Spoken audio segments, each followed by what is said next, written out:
আসসালামু আলাইকুম, সবাই কেমন আছেন? আশা করি অনেক ভালো আছেন। সবাইকে ঈদ মোবারক। সবার ঈদ কেমন কাটলো সবাই কিন্তু জানাবেন। ঈদটা আমি গ্রামে করছি, শ্বশুরবাড়িতে গ্রামে কি কি রান্না করলাম সবকিছুই আপনাদের সাথে শেয়ার করব। আমি হালিম রান্নার জন্য হালিম মিক্সটা গরম পানির সাথে মিক্স করে নিয়েছি যেন দলা পেকিয়ে না যায়, কিন্তু অবশেষে দলা পেকিয়ে গেল। এর জন্য মুরগিটা রেডি করে নিচ্ছি। আমরা আজকে মুরগি দিয়ে হালিম রান্না করব। যা যা উপকরণ লাগে এটা সবাই জানেন, সবগুলো আমি দিয়ে দিচ্ছি।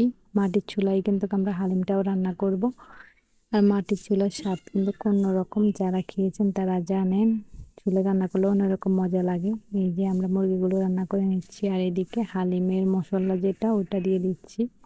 সবগুলো দিব না, হালকা কিছু রেখে দিব। হালিমটা যখন হয়ে আসবে তখন ওইগুলো দিয়ে দিব আর কি, তাহলে একটা অন্যরকম একটা হালিমের গ্রানটা আসে, ভালোই লাগে। এই যে হালিমের ডালগুলো দিয়ে দিলাম। হালিম রান্না করতে কেন জানি আমার অনেক বেশি ভালো লাগে, কারণ হালিম রান্না করতে তেমন একটা বেশি ঝামেলাও লাগে না। এই যে অনেক কম সময়েও হয়ে যায়, আমার কাছে অনেক সহজে লাগে হালিম রান্না করতে। এই যে আমার হালিম রান্নাটা শেষ, দেখাতে পারলাম না। এদিকে আমি ফালুদা মিক্সটা রেডি করে নিচ্ছি। ঈদের তো মিষ্টি মুখ করাই লাগে, তো ভাবলাম ফালুদাই বেস্ট হবে, কারণ সেমাই তেমন একটা আমার ভালো লাগে না। আমি ফালুদার জেলিগুলো তৈরি করে নিচ্ছি। লালটা তৈরি করা শেষ, এবার সবুজটা তৈরি করার পালা। আসলে ভিডিও করতে ভুলে গেছি, মনে থাকে না, নতুন জায়গায় আসছি এই কারণে অনেক কিছু ভিডিও করা হয়ও নাই। এই যে দোনোটা রেডি করা হয়ে গেছে, দেখতে কিন্তু অনেক সুন্দর লাগছে, খেতেও আমার কাছে বেশ মজাই লাগে। আর এদিকে আমি ফালুদাগুলো ঢেলেই দিচ্ছি সিদ্ধ করার জন্য। 1 লিটার দুধে আমি ফালুদাগুলো দিয়ে দিলাম, আর আস্তে আস্তে সিদ্ধ হচ্ছে। এই যে আমার পরের দিন সকালের ভিডিও আর কি এইটা। আর ফালুদাগুলো আমি আগেই রাতে রেডি করে রাখছি, যেহেতু জেলেগুলো জমতে হবে।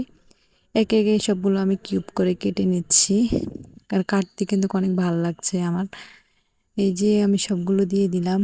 আর বিভিন্ন ফ্রুটস অ্যাড করা যেত, বাট আমার কাছে ফ্রুটস ছিল না, তাই আমি তেমন একটা ফ্রুটস দিতে পারি নাই। যেমন আমি এখানে দিয়ে দিলাম শুধু আঙ্গুর। ভাবছি কলা দিব, বাট কলা আমার কাছে ছিল না, তাই কলা দেওয়া আর হলো না। নর্মালি অনেক মজাই হয়েছে, যদি ফ্রুটস আরও কিছু অ্যাড করা হতো, ভ্যানিলা আইসক্রিম মানে আরও অনেক কিছু দিলে আরও বেশি মজা লাগতো। আর ঈদের দিন সবাই সেমাই দিয়ে শুরু করে বা মিষ্টি জিনিস দিয়ে শুরু করে, আমি শুরু করলাম হালিম দিয়ে। হালিম খাওয়া শেষ করে বিরিয়ানি রান্না করতে চলে গেলাম। আমি তো অনেক এক্সাইটেড, কারণ ফার্স্ট টাইম মাটির চুলায় বিরিয়ানি রান্না করব। অনেক অন্যরকম একটা ফিলিংস কাজ করা শুরু করলো।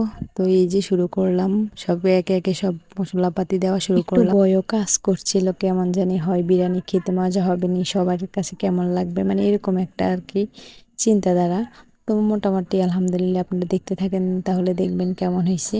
এদিকে আমি চিকেনগুলো দিয়ে দিলাম। চিকেনগুলো আমাদের চালের তুলনায় অনেক কমে হয়েছে, বাট প্রথমে বুঝতে পারিনি, পরে বুঝে আর কি হবে, যা হওয়ার তো হয়েছে। এখন আমরা চিকেনটা ভালো করে রান্না করে নিচ্ছি। আর এইদিকে বাসায় টক দই ছিল না, তো আমি পাউডার দুধ দিয়ে টক দই বানিয়ে নিলাম লেবুর রস দিয়ে। লেবুতে রস ছিলই না, অনেক চিবাচিবি করার পরে রস বের হয়েছে।